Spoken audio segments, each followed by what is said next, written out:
profe, ¿sí se escucha? Buenas tardes, profe. ¿Cómo va? Buenas. Salute a tutti.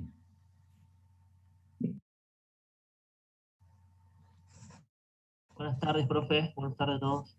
Buenas tardes.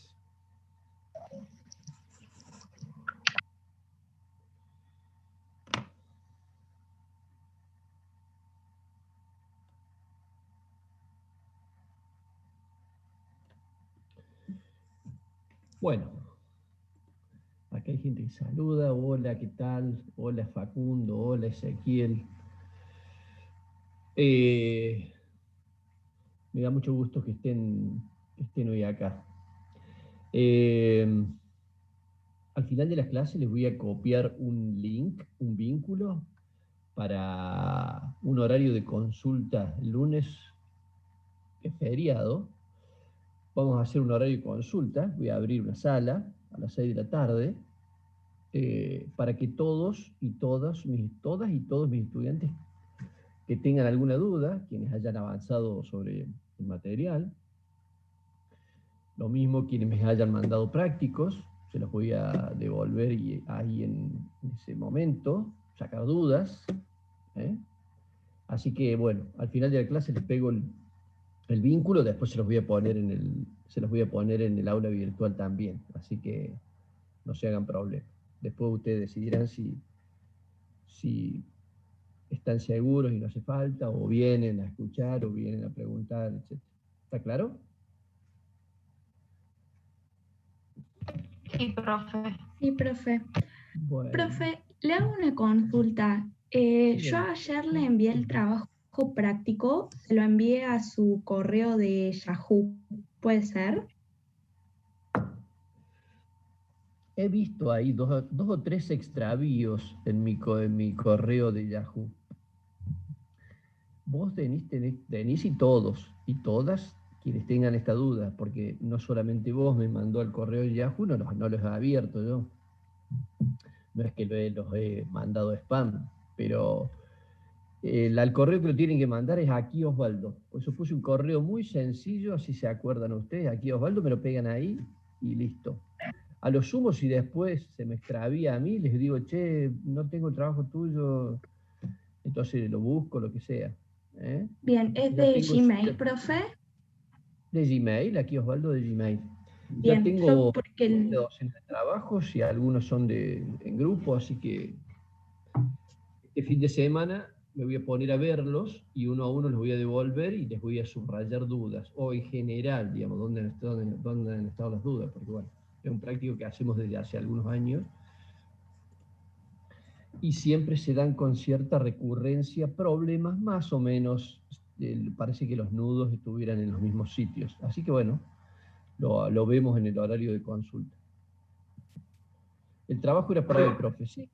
Yo al principio de año les puse a ustedes una fecha. Las fechas no son fatales, simplemente la fecha, a ver, era entregarlo hoy porque yo se los puedo corregir y decir, che, escuchame, no vayas a cometer este error porque acá pusiste esto y si te pregunto en el parcial esto vas a responder mal. Entonces, por eso la idea es que siempre los prácticos se presentan antes del parcial. Entonces usted dice, bueno, yo cuando estudio de mi práctico, estudio de algo que sé que está bien, que no me va a hacer reproche del profe. Profe, disculpe, yo no sé si hoy me podré quedar toda la clase, así que ¿me podría dar el permiso para grabarla? Claro, yo no tengo ningún problema. Sí, grabalas, puedes hacer lo que quieras. Mi nombre es Lucía, pero me tiene que autorizar usted de ahí.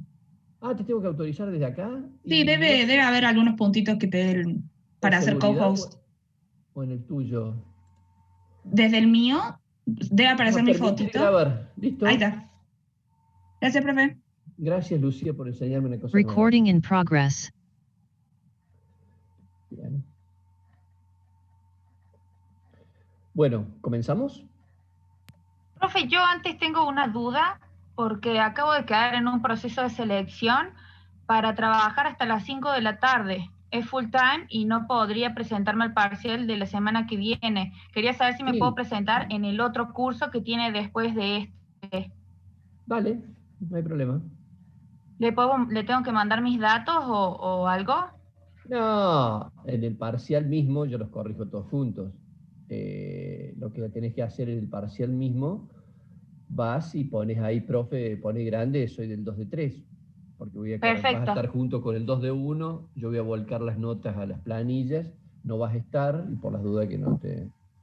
Sí, la asistencia también sería a partir de la semana que viene en el 2 de 3. Bueno, no hay problema. Mil gracias. Bueno, ¿comenzamos? Después ustedes me van a ir, buen lunes, me van a ir por dónde pasan las dificultades. Bueno, recuerden ustedes que estamos hablando del sector externo. Siempre les hago una introducción, digamos, como para que se ubiquen. Implica, es un área muy sensible de la economía, es un área de mucha disputa. Todo el mundo le quiere vender a todo el mundo. Imagínense ustedes la cantidad de mecanismos que hay. Ustedes lo van a ver en una materia que van a tener como un cuarto, quinto, que es comercio exterior. Es un área sensible de mucha disputa. Al mundo le ha sido muy difícil encontrar acuerdos respecto al sector externo. Acuerdos porque bueno, a ver, las economías desarrolladas quieren imponer ciertos criterios a las economías menos desarrolladas. Y las economías desarrolladas no quieren que las economías menos desarrolladas disputen en algunos segmentos de la economía, por ejemplo, por distintos motivos, ¿no? Por ejemplo, la energía nuclear. Energía nuclear, qué sé yo, Irán es un país que se ha incorporado a eso, ¿no?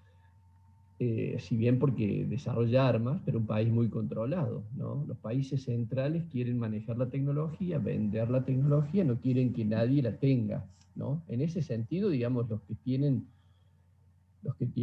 fíjense lo que ocurre ahora con las vacunas, ¿no? Fíjense ustedes que las vacunas son de países que tienen una ciencia muy importante. A nosotros tenemos desarrollo, hemos desarrollado, pero nos falta ese plus, digamos, de poder hacer vacunas, de poder, qué sé yo, acá Hugo Sigman en AstraZeneca. Hugo Sigman es un empresario argentino que es realmente una de las mayores fortunas de Argentina, y es el dueño de Biogénesis Vago. Quien esté en el campo sabrá cuando se vacuna contra la aftosa y eso, y él es dueño él es dueño del laboratorio. Tiene muchísima experiencia en la que es el área química. Argentina tiene una gran industria química y de desarrollo químico. Es más, algunas marcas que ustedes conocen de medicamentos como Roemers, Vago, y son marcas argentinas. Inclusive hay cooperativas de trabajo que son de fármacos. Argentina ha desarrollado una industria farmacológica muy importante, le vende y exporta a todo el mundo. Imagínense ustedes el nivel de disputa que hay en ese área con respecto a patentes, a poder vender en otros sitios, ¿no? Entonces, por eso es un fárrago de acuerdos, de bloques comerciales, etc. Fíjense ustedes, por ejemplo, Chile no integra bloques. Es parte del bloque andino con Perú, Bolivia, pero tiene otro significado. Bolivia tiene acuerdos de libre comercio firmados con países, con Estados Unidos, con varios, con la Unión Europea. Y Argentina ha tomado otra estrategia, que es junto con Brasil, que es un gigante hermano latinoamericano, más Paraguay, más, bueno, Bolivia está a punto de ingresar, más Uruguay, conforman el Mercosur, como para juntarse y ganar escala y tener posibilidades de negociación. Pero a su vez Estados Unidos presiona. En el año 2005, 2006, vino el presidente George Bush, hijo, para tratar de que Argentina se sume al ALCA, se sume al Tratado de Libre Comercio que tiene con Canadá y México. Y bueno, evidentemente fue fue una lucha muy dura y los países latinoamericanos se pusieron firmes y defendieron el Mercosur. Hoy, por ejemplo, el Mercosur está pasando un momento muy, muy bravo. Si escuchan ruido es que está lloviendo y bueno, yo estoy en medio de la montaña, en Camino al Cuadrado, y por ahí espero que no tengamos dificultades en la comunicación.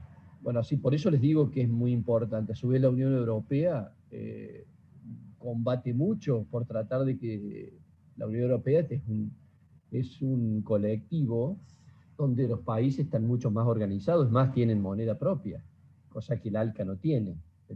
México tiene su peso, Canadá tiene su dólar canadiense y Estados Unidos su dólar americano. O sea, fíjense al nivel que han llegado, ¿no? Italia renunció a la lira, a su moneda histórica, España a la peseta, Alemania al marco alemán, etc. Y construyeron el euro. En general es un área de mucha disputa, por eso nosotros también vemos que también es un área donde el poder está muy, muy, muy firme ahí. Bueno, recuerden que en la última clase vimos un poco de balanza de pago, que es un asiento contable. Ahí tienen que tener en cuenta qué cosa va en cada sitio, dónde van los turistas, dónde van... Imagínense ustedes que es la turística que tiene Argentina. Argentina tiene muchos visitantes, ¿no? Es el país de Latinoamérica, no de Latinoamérica, porque México es impresionante la cantidad de visitantes que tiene. Y es un ingreso muy importante. Pero Argentina tiene 5 o 6 millones, antes de la pandemia estoy hablando, ¿no?, de visitantes por año. Y lo mismo, Argentina tiene muchos viajeros, ¿no? Argentina tiene muchos viajeros que año tras año salen. Somos un país de mucha gente que ha venido desde afuera, por lo tanto, y aparte hay culturalmente un valor en viajar. Entonces tenemos muchos egresos vía turismo. ¿Me están escuchando? Sí, profe. Sí, se escucha Sí, se bien. escucha. Sí, profe, se escucha.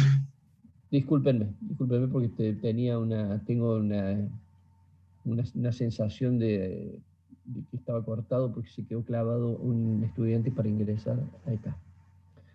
Creí que habíamos perdido conectividad. Bueno, y entonces es un área muy importante. Entonces, en la Argentina, en la balanza propia turística, gente que viaja hacia afuera y recepción de turistas, siempre nos ha dado negativa. Son más la gente que sale afuera que la gente que ingresa. Por lo tanto, los dólares que ingresan y se declaran y se egresan, y los dólares que ingresa la gente. Por eso se sacan promedio, dice cada turista gastó este año $800, $1.100, etcétera, $1.500.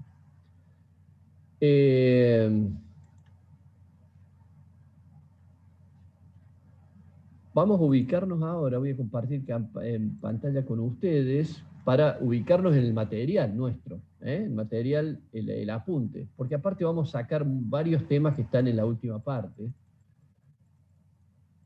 que son simplemente temas ilustrativos, sobre eso no va a haber preguntas. Pero acá está un nudo de la bolilla, es esto, que se abra el mecanismo del comercio internacional, ¿no?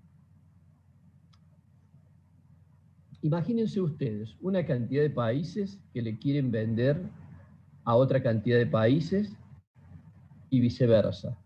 Entonces se genera una cantidad de mecanismos para tratar de limitar el ingreso de bienes que vienen de afuera, pero a su vez tengo que tampoco generar barreras tan fuertes que le impidan a mis empresas poder exportar afuera. Poder exportar, ¿se entiende? Que exportar es afuera. Entonces, digamos, tiene que ser, en eso hay que tener criterio, porque nosotros podemos tener empresas que son muy competitivas, por ejemplo el área agrícola, por ejemplo, bueno, se trata de un commodity, hay mucha demanda del mundo, siempre se vende, se puede vender. Pero a ver, una empresa como Arco, que tiene filiales en otros lugares del mundo, es un gran productor de alimentos, Y por supuesto que Arcor exporta a algunos países. Ahora, fíjense, si la economía argentina le pone límites a los tejidos que vienen de Inglaterra, que vienen de la India, para proteger la industria textil argentina, lo que va a ocurrir es que después esos países, Inglaterra y la India, le van a poner límites al ingreso de empresas argentinas, en el caso que fuera Arcor, ¿cierto? Entonces Arcor se va a quejar, decir, pucha, a ver, se protege a los segmentos de la economía que no son competitivos y no se les permite a las empresas que hemos ganado en competitividad y hemos ganado un mercado que ha llevado mucho tiempo, poder exportar porque nos ponen a nosotros aranceles que nos encarecen los productos y por lo tanto no podemos vender. ¿Se dan cuenta? Entonces, en eso hay que tener mucho criterio. La idea, digamos, en general de las economías es proteger industrias en crecimiento que no son competitivas, áreas de la economía que son sensibles. Entonces eso tiene determinada protección. Vamos a ver algunos casos. En general, el proteccionismo, que es la actitud que tiene una economía al tratar de limitar el ingreso de bienes extranjeros por algún motivo justificado, estos son los motivos que se utilizan. El más conocido de ellos son los aranceles. En general, hasta cuando nosotros vamos y traemos una máquina de foto, un teléfono de afuera, pagamos un arancel. El arancel es el estampillado que nosotros vemos vulgarmente en las cosas que son importadas, que dice ANA, Administración Nacional de Aduanas. Entonces se paga ese arancel. Ese arancel, ¿cómo funciona? Bueno, es un impuesto y funciona para encarecer el producto que viene de afuera. Entonces, a ver, si Argentina quiere proteger la industria de electrónica, a los productos que vienen de afuera le aplica un arancel. Entonces, al aplicarle un arancel, lo encarece al producto y por lo tanto el producto hecho localmente tiene más posibilidades de competir porque puede hacerlo más barato. Siempre hablemos del consumo del mercado interno. Fíjense que Estados Unidos, los últimos 2 años de Donald Trump, le impuso aranceles a China que en total, sumando las aranceles que le ponía a todos los bienes que venían de China a Estados Unidos, eran 250.000 millones de dólares por año. Fíjense los aranceles que les ha puesto. Y por otro lado, China le ponía aranceles a los productos norteamericanos, ¿no? Y entonces hay algunos países que éramos proveedores de China, mejoró nuestra porque bueno, ellos en la guerra comercial que tenían, a China no poder proveerse de Estados Unidos, entonces Argentina podía asistirlo y por lo tanto venderle commodities, materias primas, granos, etcétera. Generalmente hierro y ese tipo de cosas, ¿no? La ventaja que tiene el arancel que implica un ingreso para el Estado desde el punto de vista impositivo, porque ese impuesto que se pone, ese estampillado, que encarece el producto que viene de afuera, ingresa a las arcas fiscales del Estado y por lo tanto mejora las cuentas fiscales, ¿no? El arancel, ese es el más difundido de todos. Es probable que haya el primer tema del parcial sean temas que tengan que ver con esto, ¿no? O sea, es importante que lo lean y lo precisen bien, digamos, para poder actuar ejecutivamente. El tiempo es importante en el parcial, ¿eh? La segunda medida de tipo protectivo son las cuotas o contingentes, son las cuotas, vulgarmente llamadas cuotas. En este caso, ¿cuál es la limitación que impongo al producto, al bien que viene de afuera? Le impongo un límite. Entonces, a ver, ¿por qué? Porque no puedo frenar, limitar absolutamente el ingreso de bicicletas chinas. Lo voy a limitar, voy a poner una cuota, para proteger a la industria local, que nosotros tenemos 5 o 6 marcas de bicicletas, que a su vez importan y venden bicicletas importadas. Entonces, para proteger a la industria local, si yo realmente lo dejara libre, las bicicletas vienen a la mitad del precio, vendrían a la mitad del precio de los que se venden localmente. Y entonces ustedes dicen, profe, entonces ahí estaría beneficiándose el consumidor, tan solo compra una bicicleta. Entonces eso sería importante, beneficiar al consumidor local. Sí, es cierto. En ese caso, al impedir el ingreso de bienes que son mucho más baratos, mucho más competitivos que los nuestros, evidentemente es un perjuicio al consumidor local. Pero si nosotros dejáramos liberada absolutamente la economía, muchísimos segmentos de nuestra economía casi que desaparecerían, ¿no? La industria de bicicletas, por ejemplo, qué sé yo, China en 2 años absorbería absolutamente a toda nuestra industria ciclística, digamos, ¿no? Bicicletística.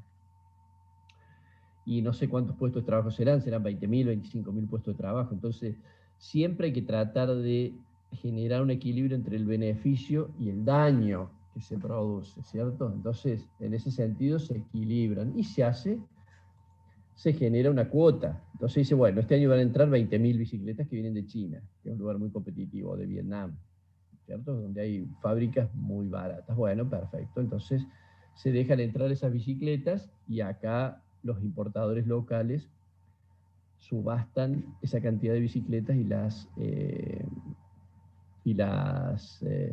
para venderlas localmente, ¿cierto? Como ven, cada uno tiene ventajas y desventajas. Por ejemplo, a ver, ¿de dónde ha habido lindos ejemplos para poner? Por ejemplo, fíjense ustedes, Argentina inventó en Belleville la pelota de fútbol con costura, ¿no? Ya se eliminó el tiento, por lo tanto la pelota pasó a ser, digamos, el antecedente de la pelota que nosotros vemos hoy. La pelota que vemos hoy parece que fuera parida desde una máquina, porque no se le notan los cascos, simplemente están como dibujados. Cuando yo era chico, las pelotas de fútbol eran muy caras, y nosotros las reparábamos a las pelotas de fútbol. Se pelaban los cascos, se pudrían los hilos que unían a los cueros, a los casquitos. Se lo llevamos al zapatero para que nos arregle el fútbol. Y nosotros, a lo mejor, qué sé yo en la infancia de niño habré tenido, en toda la infancia hasta que fui adolescente, no sé, 2 o 3 pelotas. No más, en el barrio, digamos. Eran muy, muy caras, eran. Y esa pelota ha sido creada en Belleville, un pueblo de la provincia de Córdoba, que está en el departamento Unión. Y sin embargo, después la tecnología hizo que esa pelota, el avance del fútbol, los medios, el fútbol como espectáculo, etcétera, ha hecho que el fútbol gane muchos adeptos, muchos aficionados en distintos lugares del mundo. Y por supuesto las economías centrales generaron para hacer pelotas. Entonces, a ver, China, por supuesto, a las pelotas de fútbol la hace a un valor, a un precio que debe ser el 35% o 40% de lo que nos cuestan localmente hacer las pelotas, ¿no? Entonces, supóngase, para proteger a la industria que está en Belleville y en otros lugares que hacen pelotas de fútbol, se le pone una cuota, entonces van a poder entrar, que se supóngase 500.000 pelotas. Un debate muy lindo en torno a esto se dio en YPF, que YPF regala por 8.000 puntos una pelota de fútbol. Y normalmente siempre venían de China. Decía, ¿cómo una empresa argentina compra de China esas pelotas? Y bueno, en este último año se compraron una parte y una parte. Una parte se importó y una parte se hizo localmente, ¿no? Como ven, esta idea protectiva tiene que ver con estas ideas, ¿no? Es lindo debate porque tiene que ver después con el tema de la teoría del comercio internacional, por qué protegemos, ¿no?, algunas áreas de la economía, ¿no? Y por qué no protegimos otras y terminaron desapareciendo, ¿no? Qué sé yo, la industria automotriz argentina por eso podríamos tener 1 o 2 marcas de automóviles, ¿no?, en el mundo, y sin embargo no tenemos ninguna. fabricamos autos, pero de otras marcas, ¿no? Lo mismo de aviones. Argentina en 1952, 1953 tenía aviones no solamente turbohélices, sino aviones a reacción, aviones caza. Y sin embargo, la ineficiencia propia, la falta de un norte de política, muchas dictaduras militares que respondían a la embajada norteamericana, hizo que se desarmara toda esa industria, una pena, ¿no? Nosotros teníamos una carrera de ingeniería aeronáutica, por supuesto también se perdió, fíjense lo que es el daño, ¿no? Podríamos tener una industria aeronáutica muy importante, con buenos salarios, con muchos empleados, que genere un bien que hay muy pocos productores. No sé, fábricas de avión en el mundo debe haber 7, 8, ¿no? Las últimas de todas son quizá las más subjetivas, diría yo. Y son las barreras no arancelarias o barreras pararancelarias. Estas barreras se aplican en general no por cuestión de proteger localmente, sino que podrían tener estas dos primeras, sino el argumento que se utiliza muchas veces es la salud, la seguridad de la población, ¿no? Entonces ahí se aplican barreras no arancelarias o pararancelarias, no se los deja ingresar. Por ejemplo, Argentina tuvo muchos problemas para vender cereales cuando empezó a modificar genéticamente los cultivos y no había estudios en el mundo si eran dañosos o no para la salud. Entonces en muchos lugares se le ponía un límite y se le impedía llegar, o se le ponía una faja OGM, decía organismo genéticamente modificado. En inglés GMO se ponía. Muchas veces, alguna vez en Argentina, por ejemplo, ha habido contaminación de miel con nitrofuranos, con un químico. Entonces, en el mundo se hacían controles y se impedían ingresar porque podían ser dañosos para la salud. Después Argentina los terminó vendiendo a menos precio, entonces ellos los mezclaban con otro, entonces los nitrofuranos o los químicos se diluían en el volumen.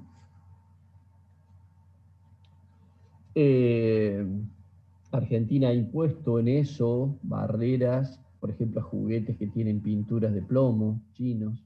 En China no estaban prohibidos y acá sí. Sabemos que el plomo es dañoso para la salud. Así que se impedía ese ingreso, que la Cámara Juguetera local lo agradecía mucho, porque también si en juguetes se dejaran ingresar los juguetes chinos, desaparecería en 24 horas nuestra industria juguetera.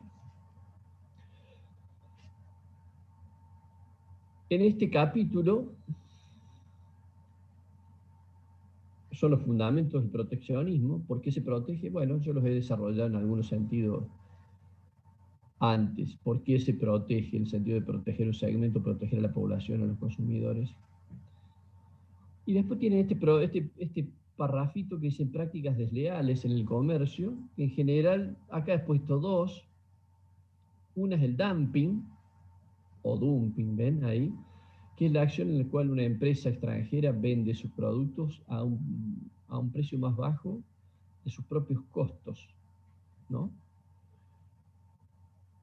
Y ustedes se preguntarán por qué se hará eso, ¿no? En general se hace una maniobra que se hace para ganar mercados, posicionarse. En general lo hacen empresas que tienen mucha espalda, que están dispuestos a perder dinero en función de ganar un mercado o de absorber otras empresas, y por lo tanto llevan adelante maniobras que se llaman de dumping, ¿no?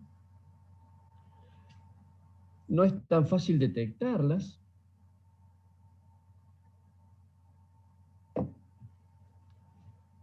Supónganse ustedes, había una empresa uruguaya que ingresaba bicicletas, aprovechando el Mercosur, ellos importaban y después la ingresaban como bicicletas uruguayas. Entonces cuando ingresa un bien de eso, y ingresa a un precio que realmente no es razonable, las mismas cámaras, las otras empresas investigan. Y cuando se hace su investigación se llega a la conclusión de que se está vendiendo por debajo del precio, como una maniobra de dumping para promover daño en la competencia, se hacen denuncias. Entonces ahí, dentro de los tribunales que hay en comercio, se analizan y se penaliza en el caso que hiciera falta, ¿no? Dumping. La otra, que es una maniobra mucho más extendida y quizá más legalizada, más legitimada, son los subsidios, ¿no? ¿Cómo funciona esto? En general son aportes, ayudas estatales, financiamiento blando, eh, a determinados productores con el afán de protegerlos, ¿no? Y por lo tanto lo que se hace es una maniobra que está considerada desleal ante los productores en otros lugares del mundo. ¿Esto dónde se realiza? Así, en Estados Unidos. Estados Unidos es uno de los países que más subsidios les da a sus productores agrícolas y ganaderos. La lechería en Estados Unidos, si no estuviera subsidiada, le costaría muchísimo competir con las otras lecherías del mundo, ¿no? Y el subsidio básicamente se hace en reducción, en devolución, en las exportaciones, tienen impuestos más bajos, tienen ayudas para poder ser competitivos, ¿no? Y mantener la actividad. En Europa, el gran país agrícola ganadero es Francia, ¿no? Francia es un país que subsidia a sus productores locales y lo hace también ¿para qué? Para que se mantenga el arraigo de la actividad en el campo, porque lo consideran como un problema de que la gente migre desde el campo hacia los grandes centros urbanos. La gente abandonaría toda la actividad agrícola y iría a las ciudades a buscar trabajo, ¿no? Entonces se subsidian, eso tiene fundamentos de distinto tipo, en este caso, para poder sostenerlo, ¿no?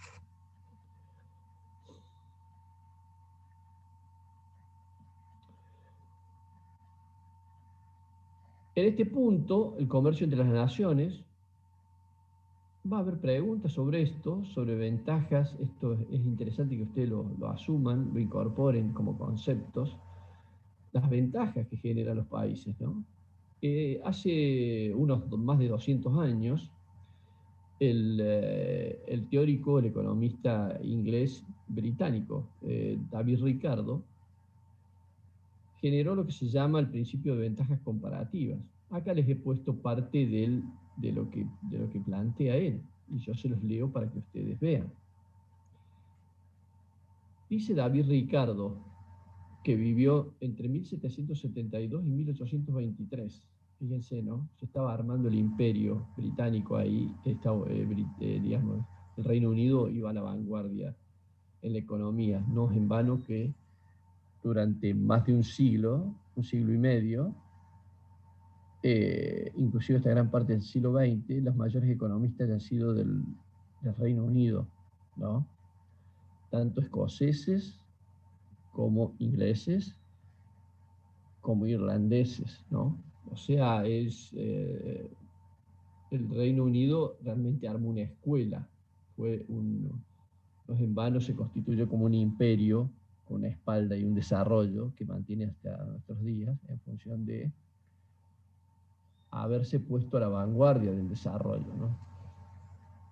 Leo esto a ver si llego. Dice: dos hombres son hábiles para producir zapatos y sombreros, y uno es superior a otro en ambos trabajos, zapatos y sombreros. Sin embargo, al hacer sombreros, el primero aventaja al otro en 20% y al hacer zapatos en 33%. Se pregunta David Ricardo, ¿no sería conveniente para el interés de los dos que el más hábil se dedicara a producir solo zapatos y el otro a producir sombreros? Esa es la pregunta y aunque a ustedes les parezca, esa pregunta tiene 200 años, tiene más de 200 años, tiene casi 230 años,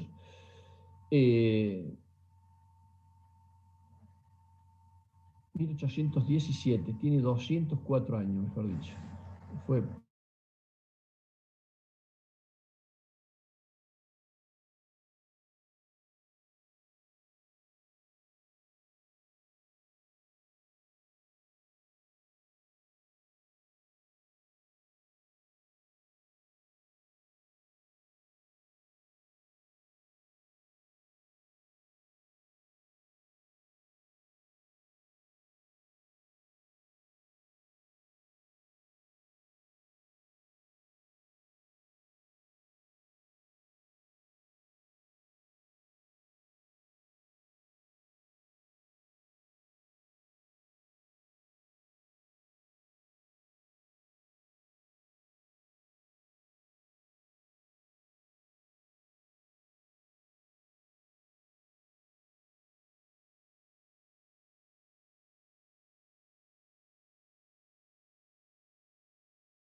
lo mejor.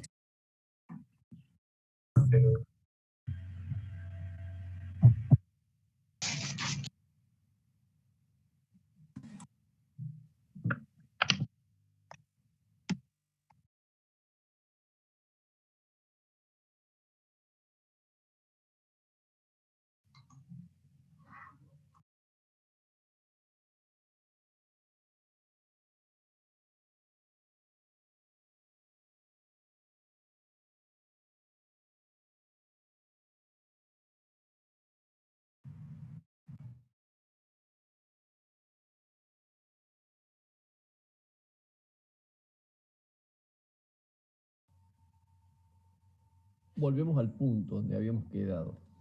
Profe, ¿me volvería a dar el permiso? Disculpe que lo moleste. No, no hay problema. Ahí te doy. Voy a salir pantalla, espera.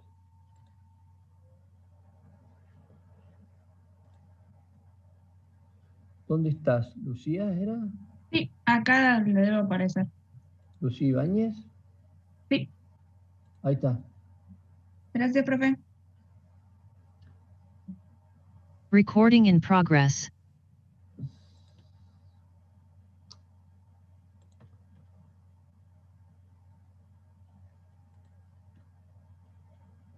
Entonces, fíjense que esta teoría que parece un poco pueril, parece un poco ingenua, siempre piensen ustedes que los imperios se construyeron en función de este tipo de iniciativas, ¿no? En realidad, ¿qué es lo que proponían, digamos, qué es lo que proponía David Ricardo con este principio de las ventajas comparativas? Por supuesto que él defendía una economía como era la economía británica, donde ellos habían dado un salto importante y se habían puesto en el lote de vanguardia, básicamente con el manejo de la energía del vapor, de la electricidad, la energía mecánica. No se olviden ustedes que la revolución industrial hizo que nosotros dejáramos de depender de modos de energía basado en el esfuerzo animal, ¿no? Entonces, imagínense ustedes que no es lo mismo un tractor que 2 bueyes en la producción que tienen. Entonces, el manejo de la energía, el dominio de la técnica, que por supuesto ocurrió en el país más avanzado de Europa, que era en Inglaterra, hizo que Inglaterra se pusiera al frente del lote de los países desarrollados. Y fíjense ustedes nuestra relación con Inglaterra en los años del siglo XIX, la primera parte del siglo XIX, inclusive hasta buena parte del siglo XX, en nuestra política de carnes ellos, por ejemplo, nos compraban lana y nos vendían tejidos.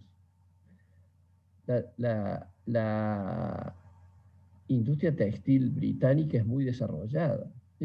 Argentina tenía uno de los rodeos laneros más importantes, se llevaban los vellones, ellos allá los lavaban, los hilaban y después nos traían a nosotros para vender las telas, ¿no? Fíjense lo mismo en el ferrocarril, los ferrocarriles son todos ingleses y ustedes si se fijan hay una arquitectura ferroviaria muy interesante para ver, ¿no?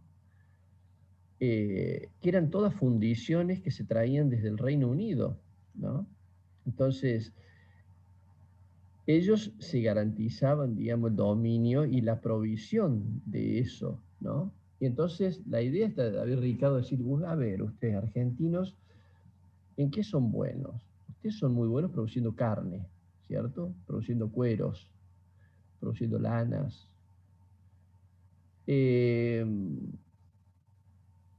Lo que sería bueno que ustedes tuvieran más capacidad de producción en eso. Y déjennos a nosotros producir trenes, producir autos, producir tecnología. Se reservaban para sí el dominio de un área de la economía que era de un producto más específico, desarrollado, que generaba mejores puestos de trabajo, con mejores salarios y mayor cantidad de puestos de trabajo, ¿no?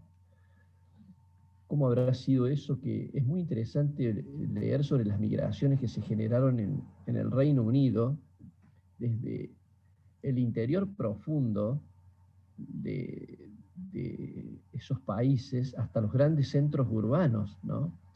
Por eso ustedes hoy hablan, por ejemplo, fíjense, a quienes les gusta el fútbol, Manchester. Manchester fue un gran centro de hilados, Sheffield, un gran centro de aceros. En cada uno de los lugares se concentró eso y al principio hacía falta mucha mano de obra. Imagínense ustedes que no había obreros ni obreras, había que formarlos. De ahí se armaron las escuelas. Al principio la gente trabajaba 14 horas, 15 horas, 7 días a la semana. Después hubo conflictos. Fíjense que gran parte de los días que nosotros festejamos el 1 de mayo, por ejemplo, han sido conflictos en lugares donde han sido centros urbanos muy productores de tecnología. Chicago, por ejemplo, Estados Unidos. La gente se puso un límite. Fíjense ustedes lo que son en los derechos laborales el sábado inglés. O sea, el poner el límite, si sábado se trabaja a mediodía. Y pues se llama sábado inglés, una lucha que se llevaron adelante los obreros y las obreras británicos, ¿no? Porque antes el trabajo era a destajo. Entonces, en general, creo que había una gran muerte o accidentes de obreros, gente súper explotada, que no. Entonces, en un momento el capitalismo se dio cuenta que en vez de esclavizar, lo que tenía que hacer era promover esta idea, bueno, si acceden a salarios, porque a su vez estos son consumidores.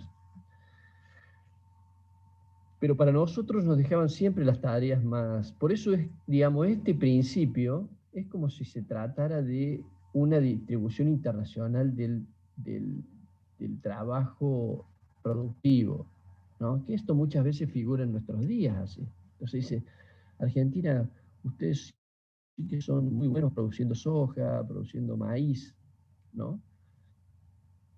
Y nosotros, mucha de nuestra gente compra esos dichos, esos decires, que en realidad lo que están haciendo es encorsetarnos, poniéndonos en un sitio de producir bienes de poco valor agregado, y ellos se reservan para sí los bienes más complejos, ¿no? ¿Cuándo vamos a producir nosotros tornos o máquinas para ecografías? ¿O cuándo vamos a producir, qué sé yo, camiones industriales o aviones o satélites? Si fuera por la política que llevan adelante los países centrales, las economías centrales, ninguno produciría nada, ¿no? Bueno, entonces acá les desarrollo algunas cosas con respecto a eso, ¿no? En general, las ventajas que hay sobre un determinado bien, las ventajas absolutas, donde uno puede producir más en menor tiempo, con menos costos.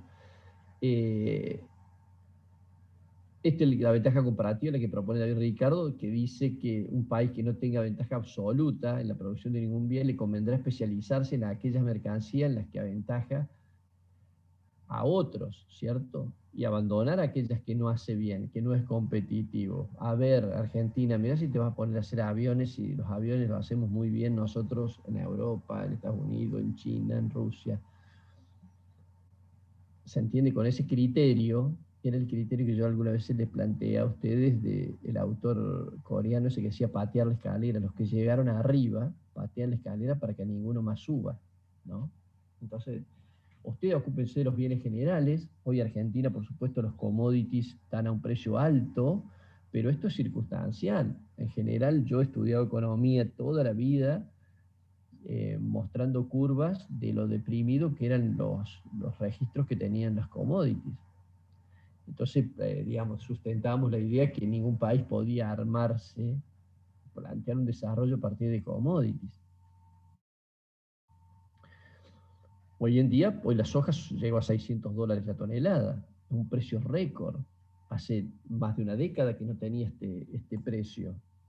Y eso, a ver, si lo hiciéramos bien, debiéramos decir, bueno, qué bueno, ingresemos esos dólares para promover desarrollo, que ese ingreso, veamos cómo quienes venden granos traten de hacer biocombustible, alimento, para producir pollos, para producir cerdos, hagamos cortes premium, comencemos a especializar, a agregarle valor a las carnes, a hacer embutidos. Entonces les vamos agregando valor, lo mismo en biocombustibles. No es lo mismo vender un grano que vender un litro de biodiesel, ¿no? Pero bueno, quien gana muy bien vendiendo materias primas, en general tiene una posición conservadora, aparte por la cuestión que veíamos en la bolilla 1 de registros marginales con respecto a que se pueden generar al tomar mayores desafíos. Entonces se pierde la tasa de renta. Y entonces, en general, como los beneficios, las utilidades que se consiguen después de eso son menores, se quedan con la etapa que mayor rentabilidad tienen. Vendo maíz. Yo no me ocupo de eso.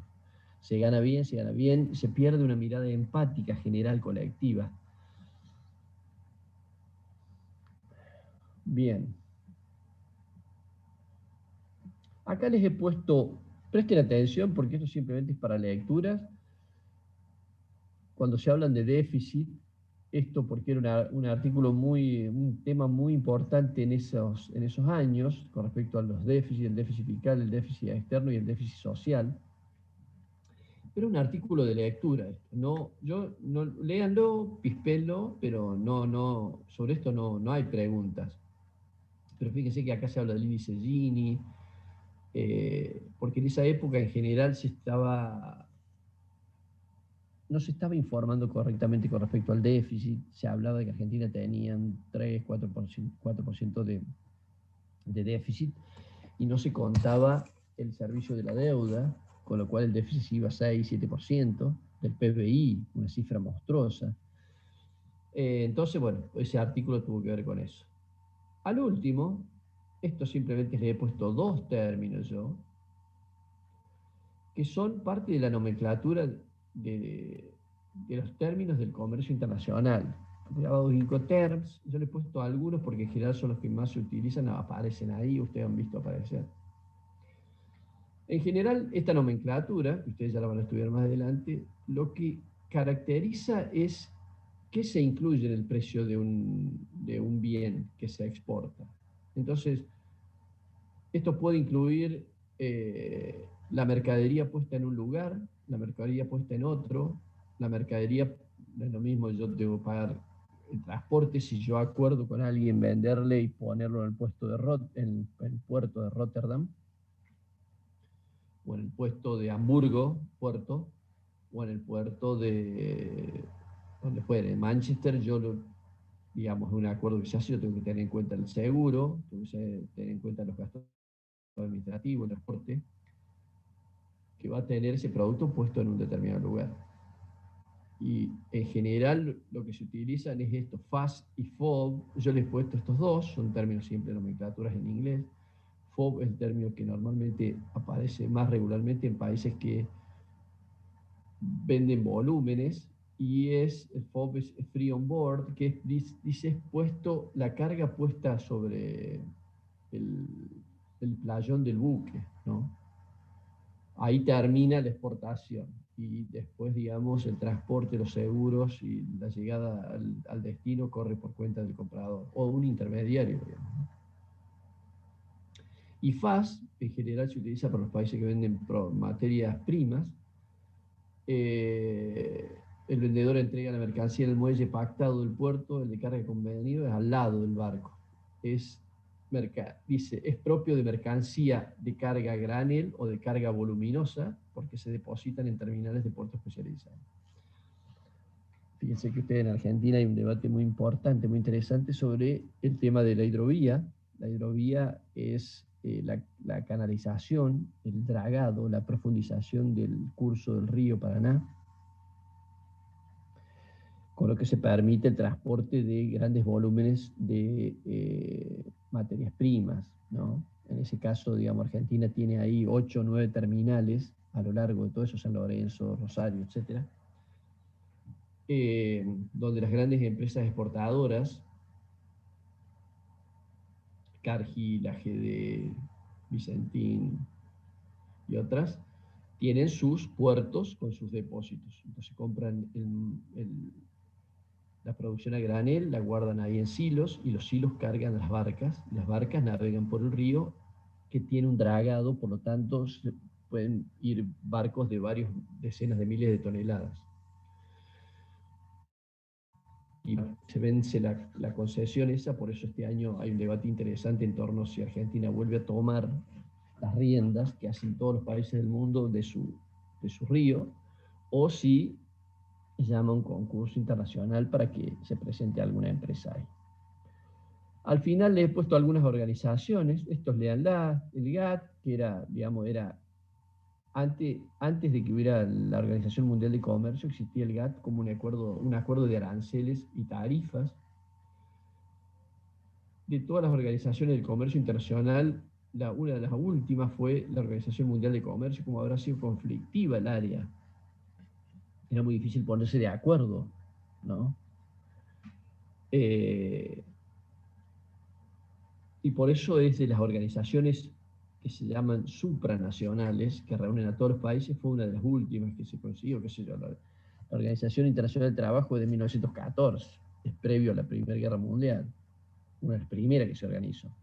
Y así vinieron otras, de salud, de las referidas a la agricultura y a la alimentación, la FAO, hay muchas de esas organizaciones. El FMI es post-Segunda Guerra Mundial, la mayoría fue post-Segunda Guerra Mundial. Esto simplemente para que vean, ATAC simplemente es una tasa que se debería poner a las transacciones financieras. Se llama tasa Tobin porque fue planteada por un economista de apellido Tobin.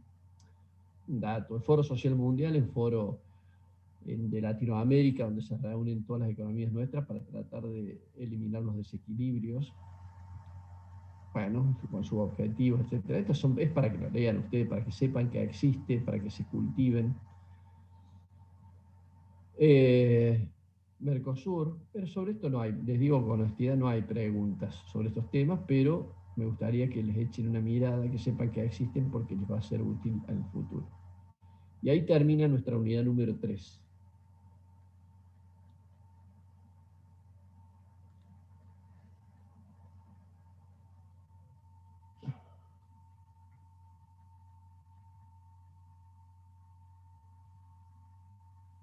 ¿Densa? ¿Pesadita? ¿Qué les parece que nos encontremos el lunes en horario de consulta? Bueno, preguntas sobre esto. No sé si hay preguntas, hay Yo dudas. más que sobre esto, profe, le quería hacer una duda porque estuve leyendo. Sí. Y Acá le pongo el quería código preguntar. para la reunión del lunes. Sí. Okay. Sí, querida, te escucho. Quería preguntarle más o menos el análisis que dijo, por ejemplo, nos iba a dar como una noticia de actualidad para que analicemos. En la unidad 1 hay como si fuera un pequeño análisis de una, pero bueno, sobre la unidad 1, ¿no? Sí. Tendríamos que practicar hacer eso sobre otras noticias, pero con todos los contenidos de todas las unidades, ¿no? No, sí, o sea, a uno les va a tocar de la unidad 1, y a la unidad 1 te puede tocar sobre distribución del ingreso, no, distribución del ingreso unidad 2, te puede tocar sobre esto, ambiente, etc. En la 2, sector productivo, distribución del ingreso. En la unidad 3, todo lo que tiene que ver con el comercio internacional. En general, lo que hay que hacer, yo les aconsejo, es leerlo tranqui, subrayar las palabras clave y establecer vínculos, por lo menos donde creen ustedes que hay ciertos vínculos entre lo que dice el texto y lo que vimos nosotros en clase. Entonces, dice balanza comercial, bueno, sí, la balanza comercial es un área importante del sector externo, hago un link, una llamadita, desarrollo abajo. Esa es más o menos la idea, ¿no? Ahora entiendo. Con que relacionen tres cosas, me voy a sentir muy bien de que ustedes han comprendido de qué se trata, digamos, ¿no? De la noticia. No es una cosa de mucha dificultad, pero en general, en estudiantes de ingeniería, por ahí a muchos les resulta fácil decir, profe, haceme hacer un ejercicio, digamos, ¿no? Más que están muy acostumbrados y acostumbradas al razonamiento cuantitativista de las cosas, ¿no? Entonces dice, bueno, a ver, quiero sacar un cálculo me da tanto. por lo tanto está bien o está mal, digamos. Es más, en muchas materias se pone la cifra con que da el resultado y después la máquina con un algoritmo te dice si está bien o está mal, digamos, ¿no? En cambio yo tengo otra idea de la apropiación del conocimiento, si es razonar sobre eso. Después sacamos el cálculo, vemos cómo se saca y le damos para adelante, digamos, ¿no? Ahí es que ustedes reflexionen sobre este segmento. Yo les voy a dar, por ejemplo, a ver, probablemente muchos tipos de mercancía, de préstamos, etcétera, y ustedes los van a tener que asignar en la balanza de pagos, a ver qué cosas que me acuerdo respecto a esto. En general son de ese tipo de cosas, claro que son ejercicios de reflexión, digamos, ¿no? Son ejercicios conceptuales, digamos. Profe, a mí me resonó algo de lo que vimos hoy, que las medidas de protección todas eran para limitar las importaciones, y hace un par de días creo que el presidente había limitado las exportaciones de carne. Sí, ¿Cómo influye eso, digamos? Sí, en ese caso, Tomás, es que, digamos, hoy Argentina normalmente, históricamente, ha tenido una exportación en torno al 8, 9, 10% de su producción de carnes.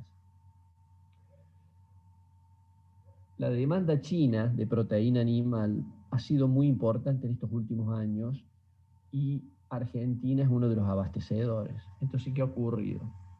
Los precios internacionales son buenos y por lo tanto Argentina comienza a exportar. Cuando uno comienza a exportar y no aumenta el rodeo, no aumenta el volumen, ¿por qué? Porque en la ganadería de carne vacuna, bovina, no son fáciles tomar decisiones para aumentar el rodeo. ¿Por qué? Porque un animal terminado para ser comercializado demora 2 años y pico. Entonces son decisiones que se toman hoy, aumento el rodeo y a lo mejor dentro de 2 años el precio es otro, ¿no? Entonces Argentina lo que ha hecho es, ante esa demanda, abastecerla, venderle, y tienen precios internacionales muy altos. Cuando nosotros vendemos en un bien sensible como ese, que nosotros los argentinos tenemos una cultura muy cárnica, entonces, imagínense usted, hoy estamos en 42 kilos de carne de novillo por año, por habitante, pero en algún momento, en la década del 80, estuvimos en 80 kilos. O sea, los argentinos y las argentinas en el consumo de carne hemos ido reduciendo, pero hoy estamos en unos registros más bajos. Y fundamentalmente por un motivo, porque la carne está cara. La carne está cara y los ingresos de las familias son bajos. Entonces, ¿qué ocurre? Es como un dilema de decir, bueno, el gobierno le pone un límite a la venta afuera para que se venda adentro y para que se venda adentro a precios argentinos. Una tonelada de carne, no sé cuánto es la cotización hoy, debe estar en torno a $1.000, ¿no? Una tonelada son 1.000 kilos, o sea, se imaginan ustedes que, supóngase usted que sea de $13.000, o sea, vale $13 el kilo exportado. Imagínense usted lo que sería el precio de carne a $13 en Argentina, ¿no? Donde los salarios son de $300, de $400. Imagínense lo que sería pagar la carne $13 para ponernos en el mismo lugar que tienen nuestros demandantes. Entonces yo, si soy ganadero, le voy a querer vender a quien mejor me pague.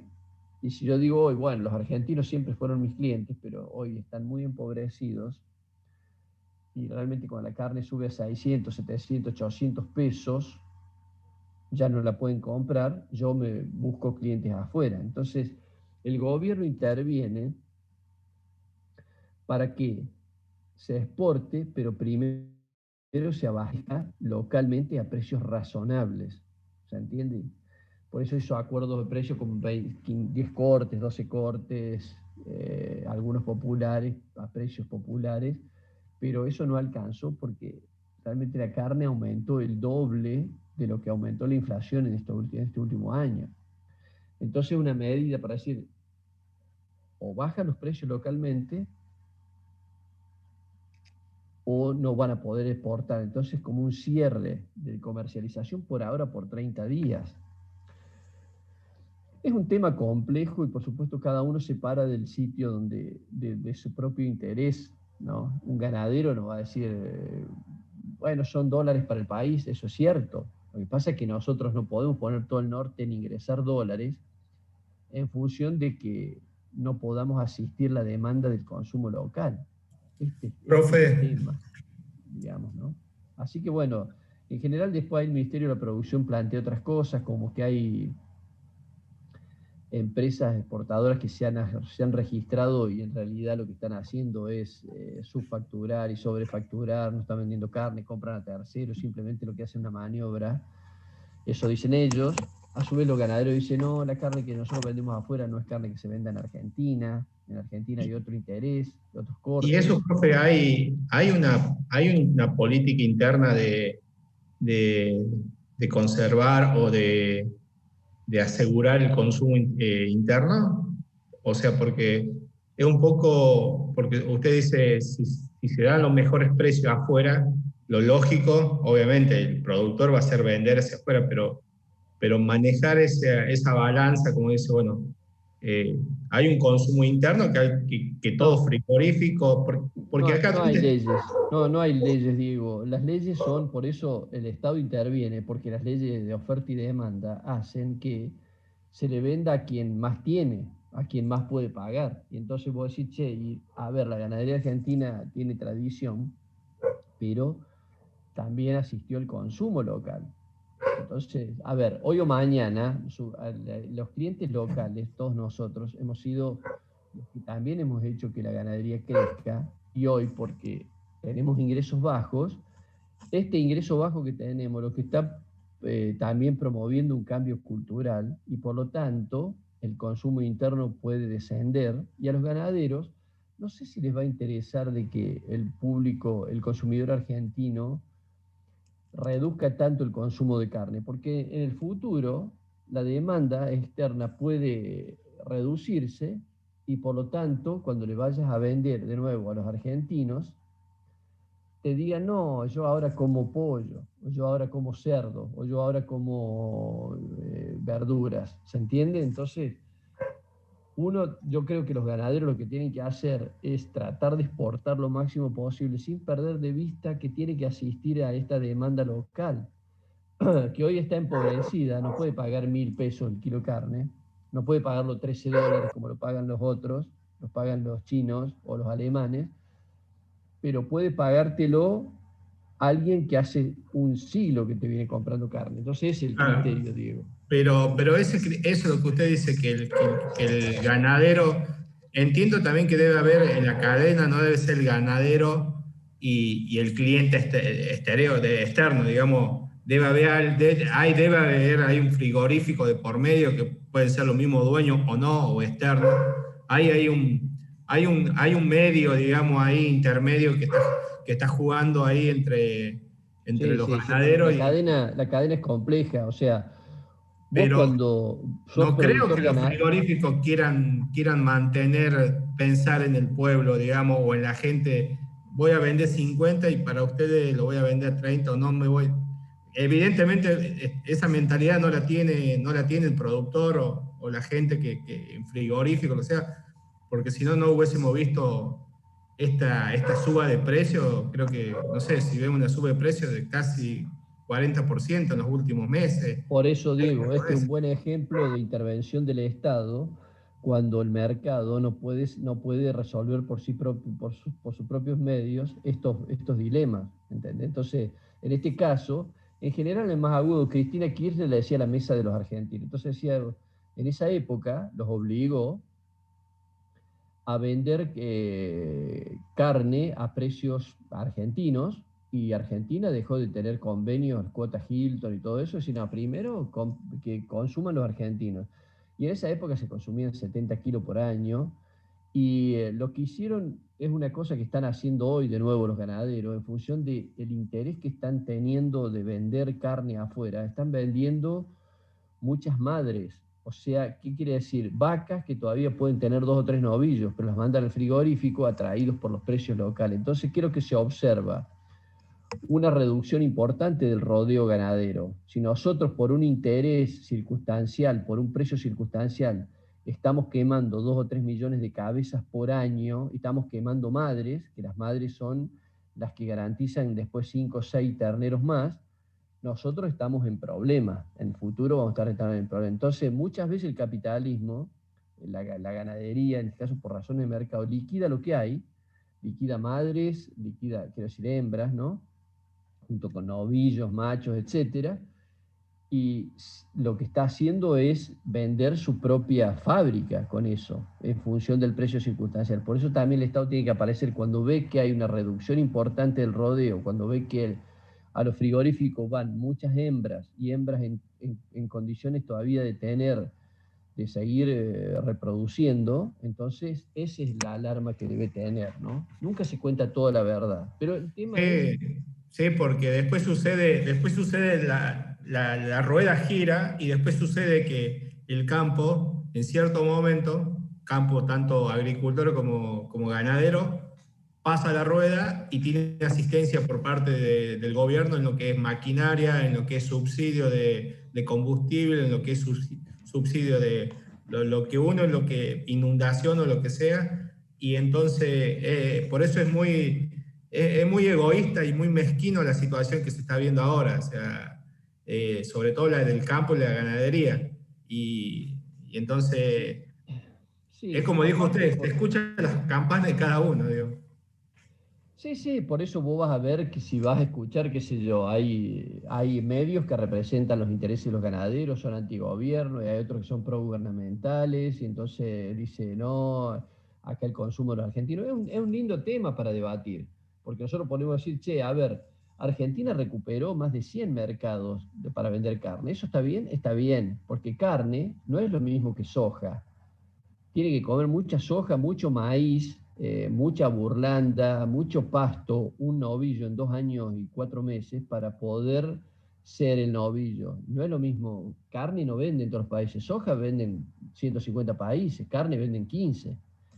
Ahora, la carne, evidentemente, también es un commodity, una manufactura de origen agropecuario, y por lo tanto también el Estado debe intervenir para proteger. ¿Por qué? Porque, vuelvo a decir, nosotros podemos estar liquidando un rodeo en función de un precio circunstancial. Entonces hay que tratar de decir, está bien, los precios son buenos, pero nosotros no podemos liquidar nuestra propia fábrica, nuestras propias hembras, digamos, ¿no? Entonces, en función de eso, el Estado debe intervenir para limitarlo. Aparte porque hay, según el gobierno, empresas que están haciendo maniobras de sobrefacturación y subfacturación, entonces ellos dicen, para limpiarla, ese es por 30 días, abastezcan el mercado local, la gente tiene que comer carne, hagamos los cambios culturales que sean, pero la gente tiene que comer carne, porque nosotros, digamos, por eso los argentinos hemos tenido pobreza siempre, hemos tenido 3% de pobreza y hoy tenemos 40% de pobreza, pero siempre hemos tenido una proteína muy fundamental, que es la carne, que era la que nos daba la energía para poder sostenernos, digamos, que estaba a un precio totalmente diferente. En cambio, hoy es tan inaccesible. Está bien, los ganaderos dicen, lo que pasa es que la gente gana poco. Y sí, la gente gana poco, por eso, cuando vos armes el precio, digamos, a ver, el productor ganadero tiene peones. El salario del peón es de 41.000 pesos. Entonces, después vos vas al transportista. Bueno, el transportista te cobra porque está tercerizado. Después vas al matarife, al frigorífico. El salario promedio es 60.000 pesos. Entonces vos decís, a ver, si en toda tu cadena vos tenés empleados que ganan 50.000 pesos de promedio, no vas a pretender que paguen 1.000 pesos un kilo de carne. ¿Se entiende? O sea, no es que vos decís, mira, los obreros ganan poco, pero yo a los míos les pago un montón. En general es una lógica. ¿Se entiende lo que te quiero decir? Por eso hay que verlo desde todos los sitios. Y entonces vos decís, no te dejes, digamos, atraerse por los cantos de sirena de los que tienen dinero y quieren comprar circunstancialmente hoy, porque no necesariamente van a ser tus clientes mañana. Y no pueden ser tus clientes mañana a costa de que vos no vendas la carne localmente, digamos, es el tema, ¿no? Pero después hay otras cosas también, Diego. Yo cuando era chico, nosotros éramos pobres, yo iba a la carnicería y nosotros comíamos que son mondongo, hígado, cuajo, cosas que hoy no se comen, vos no las ves en la carnicería, ¿no? En general todo eso va a picadillo, van acá para hacer comida para perros. Entonces también ha habido un cambio cultural. A todos sabemos lo que es un vacío, nosotros sabemos lo que es un matambre, nosotros sabemos lo que son los cortes buenos, un cuadril, ¿se entiende? Bueno, evidentemente eso está muy bien que sea así, porque, digamos, hemos tenido una estrategia alimentaria muy buena, digamos, de querer consumir cada vez cosas mejores, digamos. Así es el tema, che. Así está la situación. No, por eso siempre vos, Diego, uno a veces tiene una tendencia a embanderarse y decir, sí, el tema es hacer concurrir todas las miradas. Pero en este caso, ¿qué es lo que se ve? El interés privado atraído por un momento de una circunstancia, de una venta de un commodity al exterior, y por otro lado el rol del Estado. Entonces, vos, por ejemplo, ves que hay acuerdos, precios máximos, etcétera, precios convenidos, y nosotros tenemos ya va 10 meses de aumento del 4%. Entonces, digamos, si el gobierno tiene un presupuesto armado para una inflación del 29% y ya llevamos 4 meses, ya lleva el 16%, te imaginas que ahora le quedan todavía 8 meses para cumplir con el 13%, debería tener inflación de un 1,5%, entonces eso no va a andar. ¿Se entiende? Es el tema. De todos modos, bueno, esto es así, por eso vos ves hoy la propaganda, yo veía hoy de ganaderos, decía, a ver, con lo que exportamos un mes de carnes podríamos comprar 7 millones de vacunas, porque bueno, cada uno habla desde los lugares sensibles, déjenos exportar porque nosotros podemos importar 7 millones de vacunas con lo que vendemos en un mes, ¿se entiende? Cada quien habla desde el sitio donde está. Bueno, ¿alguna otra pregunta?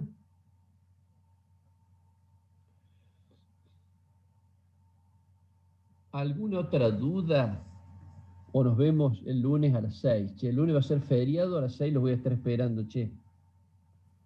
Sí, profe, acá una pregunta. Acá Sí. dice,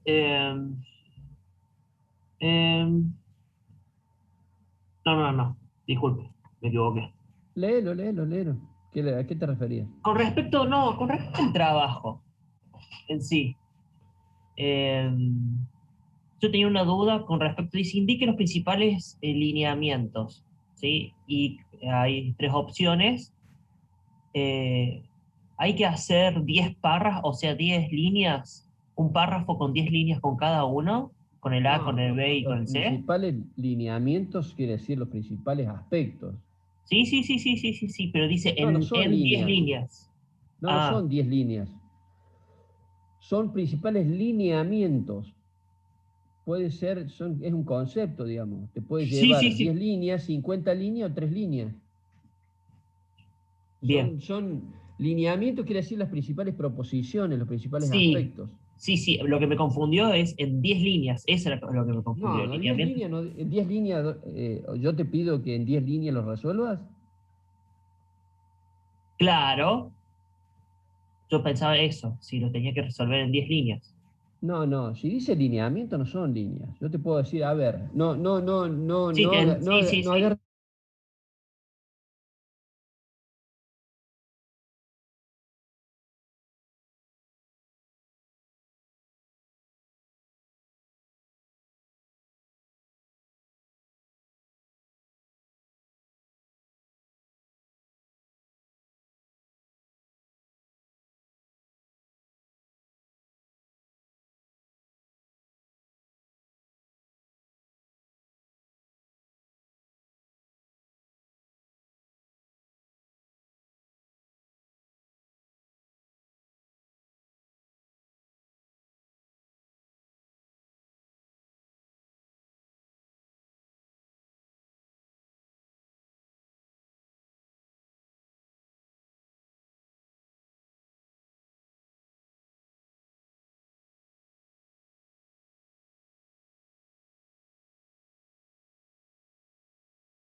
Tengo una pregunta.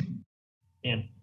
Para, no sé si te quedó claro, a ver, si no leerlo el párrafo. Dice, si dice lineamientos, vos tenés que poner, pueden ser 1, 2, 3 aspectos. Después líneas, te puede llevar 10 líneas, 8 líneas. Lineamientos no son líneas. Lineamientos son aspectos, conceptos. Si Perfecto. querés léelo donde lo dice, y para que tengas más precisión, porque veo que, digamos, hay dificultades en la interpretación. Sí. Bueno, ahora dice, es la actividad número 1 del trabajo. Indique los principales lineamientos, ahora, entre paréntesis, en 10 líneas, de las siguientes En 10 líneas, proposiciones claro, teóricas. para que no te excedas. ¿Por qué? Porque para que no hagan cortes y pegues y no hagan en los prácticos, pongan 10 páginas y después les va a costar leer. La idea es que lean ustedes cuando buscan información y lo Sí. pongan concretamente en 10 líneas o los principales lineamientos, que puede ser 10 líneas. 10 líneas es una forma de decir, digamos. Si son 12, 12, ¿no? Ah, ahora entiendo. Bien. Al hilo de las observaciones, al hilo de los lineamientos le llaman como líneas ahí, que pueden ser las que sean, las que salgan. Claro, yo te digo, te pongo un límite para que no agarres la guitarra o no agarres el copy-paste, digamos. Entonces vos decís, y me pones 10 páginas. Lee y pone los principales lineamientos en 10 líneas, quiere decir en corto espacio, ¿entendés? Bien. Las tres juntas, la A, la B y la C. Bien, perfecto. Ahí está. Gracias, profe. ¿Alguna otra duda? Yo, profe, ¿las semillas son un bien libre o común? ¿Las qué? Las semillas. Las semillas son, digamos, nosotros siempre decimos son bienes libres, aquello que la naturaleza nos ha dado y somos parte de esa estructura.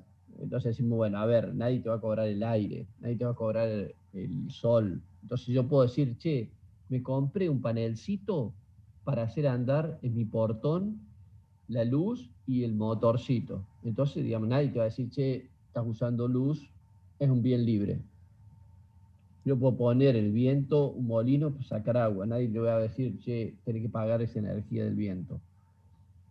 Podemos nosotros apropiarnos de esos bienes libres, siempre que lo hagamos en una medida que sea de uso personal, porque si yo en un campo voy a poner 50.000 paneles solares, yo puedo capturar la energía solar, transformarla en energía, pero el Estado me va a cobrar impuestos porque es una actividad comercial, ¿se entiende? O sea, cambia la escala. En ese caso son bienes libres que pueden tener, si son en escala, pueden tener utilización de bienes económicos. En el caso de las semillas han sido generadas por la naturaleza, hay semillas que han desaparecido. Qué sé yo, nosotros, a ver, los mexicanos tienen 70 tipos de maíces, o los peruanos. Nosotros tenemos 3 u 8. Eso en general ha sido producto del trabajo humano y de la naturaleza que ha ido haciendo procesos de selección, campesinos desde miles de años, que han ido seleccionando las mejores semillas, han ido injertando, han ido mejorando. Entonces, eso lo hizo alguien, pero nadie, ese alguien que vive en el remoto lugar de los tiempos, no cobra derechos de propiedad. Entonces, lo que ha sido acuñación de alguien, de generaciones, y ha sido puesto para todos, eso se llaman bienes comunes, porque hay un trabajo humano puesto para que nos beneficiemos todos, digamos, ¿no? ¿Se entiende ¿se entiende la diferencia? Sí. Gracias. Tengo una duda. Sí. En el circuito económico, los desempleados, ¿dónde se ubicarían? ¿Los qué? Los que son desempleados, las personas desempleadas. Están dentro de las familias y por lo tanto no están en un circuito económico porque no pueden vender su fuerza de trabajo y por lo tanto no tienen salario. En ese circuito económico nosotros nos hemos sacado el sector externo y también el Estado, porque en ese caso el Estado asiste a esas personas, por lo tanto esas personas pueden consumir a partir de que están siendo subsidiadas, hasta tanto se reingresen en el circuito del trabajo. Ahí también están los jubilados. Los jubilados no son población económicamente activa, pero han ahorrado, por lo tanto el Estado se les paga, o una privada, lo que fuere, y por lo tanto hoy consumen, son parte del circuito sin tener salario. Listo. O sea, en general eso, evidentemente, cuando nosotros decimos, mira, hoy en día hay 11-12% de desocupación, tiene que ver con que entre las empresas tenemos 40% de fuerza instalada que no está siendo utilizada. ¿Se entiende? Por muchos motivos. Se entiende que si nosotros ponemos en marcha todas las empresas, la capacidad instalada que tenemos y las inversiones que se hacen todos los años, los que están desempleados deberían integrar el circuito para poder integrarse a trabajar, vender fuerza de trabajo y tener un salario. Listo. Gracias, profe. Por nada. Profesor, una consulta. Sí. El parcial entendí yo que va a ser a libro abierto, obviamente estudiando, viniendo estudiando, pero ¿Cómo va a esto ser a libro pedido? abierto. Calapeña Arias. Arias Calapeña. Sí. El parcial, digamos, el parcial es conceptual, por lo tanto, lo que requiere es que vos tengas dominio de todo lo que hemos compartido, porque las preguntas del parcial pueden estar en distintos lugares donde nosotros hemos compartido contenidos. Sí. Porque yo no acepto que yo te digo, a ver, si te doy un teórico que dice fronteras de producción, y vos tenés que poner una respuesta en función del teórico nuestro, porque vos podés irte a un buscador, poner frontera de producción, cuando vos me pones en un corte y pegue. Claro, no, obviamente. Lo que tiene que haber es un trabajo razonado, y el límite de tiempo es que si vos tenés dominio de todo lo que nosotros hemos hecho, porque yo te voy a dar a hacer 2 ejercicios, leer este artículo del diario, tenés preguntas opcionales, cosas que vos de 7 preguntas puedes hacer 5 para estar en los grupos de promoción, y eso te va a llevar un tiempo. En general, yo lo tengo medido, los estudiantes que tienen un dominio absoluto presencial o acá en este modo virtual, que tienen dominio, que son los estudiantes top, son los estudiantes que sacan notas de promoción, 8, 9, 10, y lo hacen en el parcial en 40 minutos. ¿Se entiende? Yo entonces, mi línea de tiempo es, cuando llegan los primeros 5 parciales promocionados, es un top para mí. Después lo que vayan entregando después van teniendo penalizaciones por entregar más tarde. ¿Se entiende? No es lo mismo que vos hagas un parcial en 40 minutos y que vos lo hagas en 2 horas. Yo te voy a esperar, te voy a decir, bueno, a ver cuándo lo entrego a las 2 horas. A las 2 horas te voy a descontar 3 puntos. ¿Se entiende? Claro. En general, el descuento es casi 1 punto cada 15 minutos. Bien. ¿Se entiende? Sí, profe.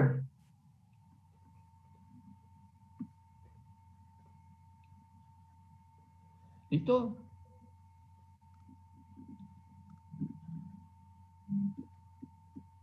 ¿Listo? ¿Alguna otra duda? Yo, profe.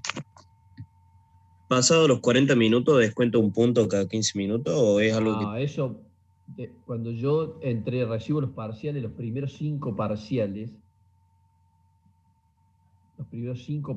que llegan promocionados de ese tema, es como si pusieran el top. Después, cada 15 minutos se va viendo descuentos, digamos, ¿no?